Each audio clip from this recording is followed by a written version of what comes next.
So what was Hugh's message to you when he made you the starter again, and what was your reaction? Just another opportunity to go out there and get it right for once. For me, it's about taking these opportunities that coach has been able to give me in a league where not a lot of guys get these, and maximizing it for once. I feel like I'm definitely getting better, and I'm on the path of developing myself into a guy who can win in this league. But it's about eliminating, obviously, the turnovers and the plays that are stopping us from winning games, and finally going out there and completing a game. It's been a good 3 weeks since I've been able to go out there in the fourth quarter and attempt to win a game, and I'm looking forward to having a complete game for once. How self-critical of you are you? Very. Are you tough on yourself? Yeah. There's not a lot of guys out there who can hold themselves to standards as high as I hold myself to, and it's been pretty disappointing to have a start the way that we've had. My ultimate goal is to come here and win games for this team and represent this organization in the right way, and I haven't been on that path. And it's about accepting what has happened in this first 7 weeks and doing something different to change that. How do you strike the balance between going out, playing aggressive, playing your game, and not kind of being worried about getting knocked out of there? Yeah, you don't ever have to worry about me not playing aggressive. That's who I am. My instincts are always going to want to push the ball down the field, but also accepting that not putting the ball in harm's way is the best thing for us. I think that in the first half, up until that last throw of the first half in the last game is exactly what I want to be as a quarterback, a guy who's stringing together good drives, putting the ball in our playmakers' hands and creating some positive drives for us to make sure that we can put ourselves in a position to win the game.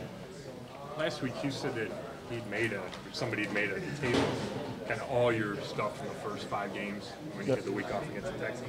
When you went back and watched those turnovers, what did you learn, and was there kind of a common denominator among them? No, there wasn't necessarily a common denominator, and every throw is different, every situation is different, and you can't really expect that to happen. But what I did learn is not necessarily to look into each play individually, but just understand the time and place in the game and how it affects the game. I'm trying to learn it from kind of a macro level, and understanding what it does to the defense, what it does to the offense, the mindset that coach has at the time, and things like that, and understanding the situation and making sure that you're coming out on top. You can go through each of those picks, and they're all very critical moments within the game that truly turns the game around. And that's why in this last 2 outings that I've had, I've been pulled after those interceptions, because those are turnovers that are very costly to our team.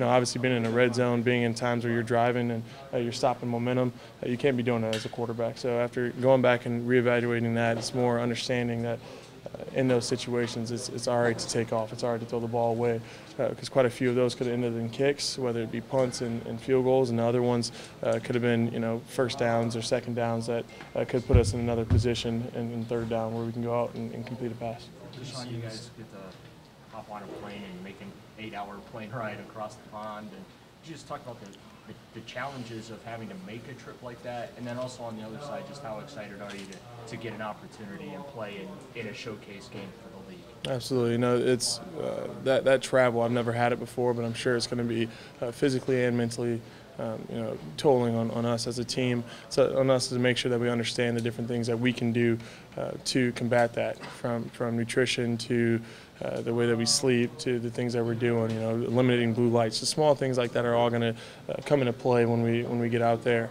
And then on top of that, it's going to be awesome to go over and play in another country and truly represent this area, Cleveland, Ohio, on an international scale. I think it would be awesome for us also to go play against a very good team in Minnesota and come out with a victory. Why not have a signature victory going into the bye week? What was the message Hugh Jackson gave you in telling you you're starting this game? Once again, it's just, here's another opportunity. Not a lot of guys get in this league. I've gone out there and I haven't really played to the best of my ability. I'm putting this team in some tough situations, yet I'm still, provided another opportunity to go out and improve myself. So it's about, doing whatever I can to just have a complete game. Once again, it's been almost a month since I've been able to go out and play in the second half and attempt to win a game. So for me, it's about doing whatever I can to put ourselves in a position within the first 2 quarters to keep the game close enough so that when we come out, we can actually come out with a good finish and win a game. Is there any indication from him that the leash will be longer? It's a productivity-based industry. So I'm sure that if I go out there and I'm not producing the way I'm going to, you're going to have the same results. It's about doing whatever I can this week and making sure that when I'm out there I am producing and, obviously, attacking the biggest mistake, and that's turnovers. You were very contrite Monday about that weekend thing. Did anyone advise you to say what you said? Did that come from you? I've talked to a bunch of people, from my parents to my mentors to some of my teammates, and obviously there's a lot of different messages you can get from that, but the overall message was the one that I gave, and that's that at the end of the day, the bigger message is, as a leader of this team, you can't create distractions, and that's the one that hit home the most. And I just want to make sure that I can do whatever I can now, that everything I do moving forward, from my preparation to how I spend my free time, is helping this team head in the right direction and not distracting us from the ultimate goal. Who and what stands out when you watch the Vikings defense? They're very good all the way across and have a very good defensive coordinator.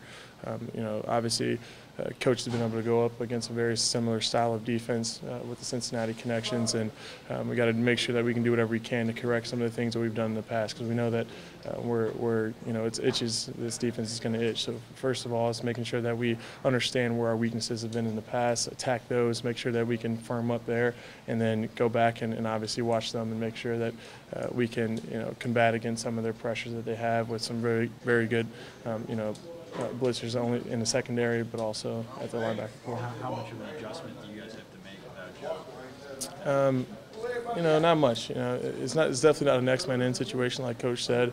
Obviously, we're losing a Hall of Famer and one of the best to ever do it. But at the same time, we're all pros. We're going to have to go out there and do our job. Our system is set one way, and we're going to have to go out there and execute that system no matter who it is.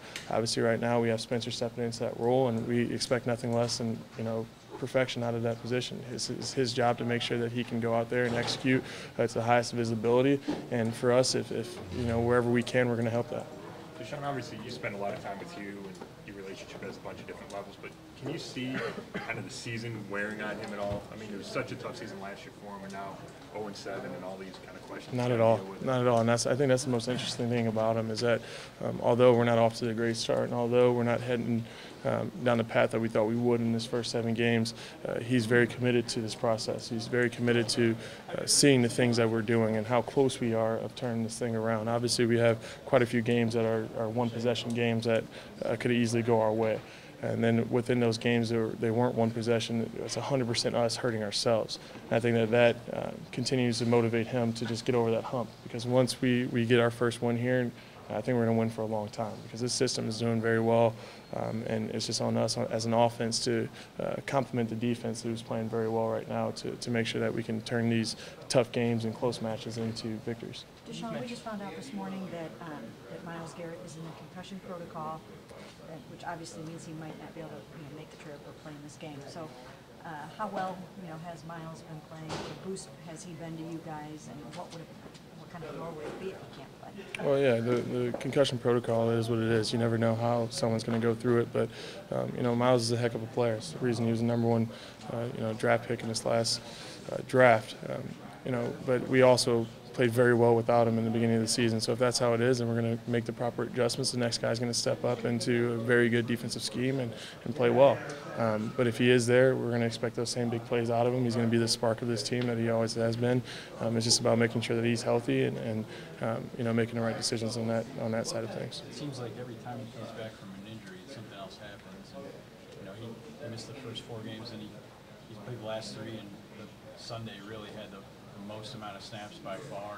Do you feel for him? It just seems like he's kind of had some bad luck. Absolutely. A guy who's come in here and done everything right since he's been here has had some bad luck. And all I can do is, as a teammate and a friend, just continue to encourage him to get back out there, because he knows that when he's at his best and when he's 100% healthy, he's one of the better players in this league, and he's only a rookie.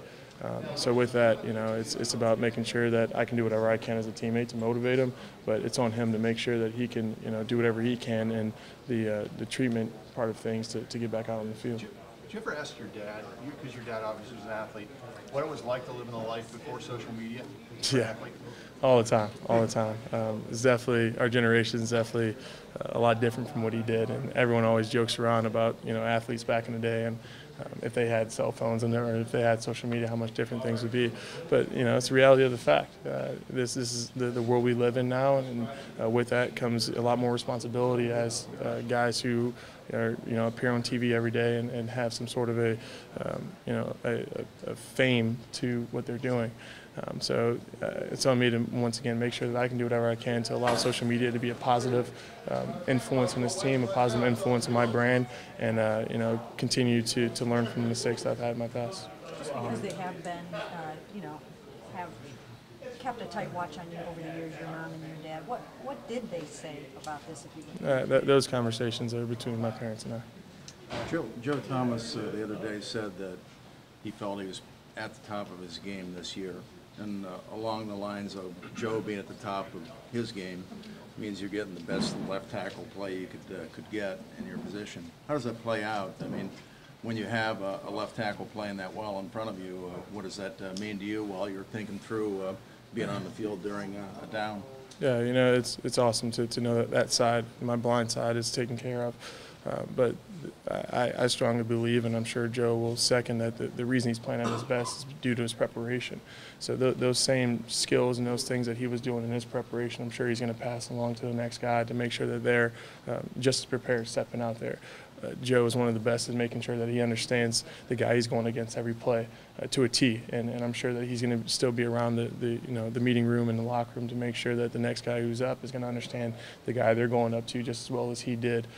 You can't assume that there's going to be another guy who steps in and has Pro Bowl ability right off the bat, but one thing that he can have is a Pro Bowl solid preparation with the help of a guy like Joe Thomas. On the blind side, just to follow that, was it a point where in your mind when you're not seeing what's coming up on your blind side with Joe there, you're thinking, well, Joe's not getting beat, I can just proceed accordingly?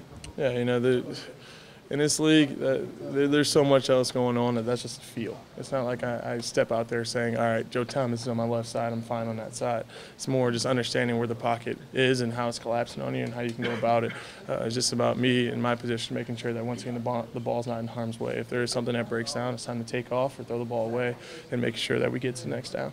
We know about growing up in Toledo and knowing and understanding the Browns' history and stuff like that. When the league plays games in London, though, a lot of those teams that go over there, they don't have a following. And when you guys go over there, there's UK Browns backers, there's all kinds of Browns backers clubs and stuff like that. You just talk about, being able to play in front of those fans for this would be like the first time they've ever seen this franchise play, and they've supported the team for decades. It's interesting. I think it's very similar to what Notre Dame was able to do in Ireland when we went over there. I think that as a team, there's a lot that we're playing for. We're playing for our first victory. We're playing for the tradition that has been created here. We're playing for guys like Jim Brown. But what we tend to forget is how many people that we touch through stepping out in the field. So this is a cool opportunity for us and this organization to go and then see some new fans and play for them. I think that it'll bring an interesting environment in terms of the playing field and the way that the crowd works. You never know how loud it's going to get or how a team's going to play, but you can count on quite a few UK backers for us, and that'll be something that helps us big time as far as third downs go and making sure there's a little bit of crowd noise. You know this is a business trip. Is there one thing you want to see or do? No, I just want to win a game. I've seen enough, and I can get out there. I can get out there and check out London any other time. But for me right now, it's about making sure that I can do whatever it takes to be prepared to win the game. Was that start of the game Sunday as good as you felt? Yeah, absolutely. I think that every game I've stepped out there, I truly have felt pretty good in the first half, and it's about now building on that to make sure I can start just as fast again. Thank you, guys.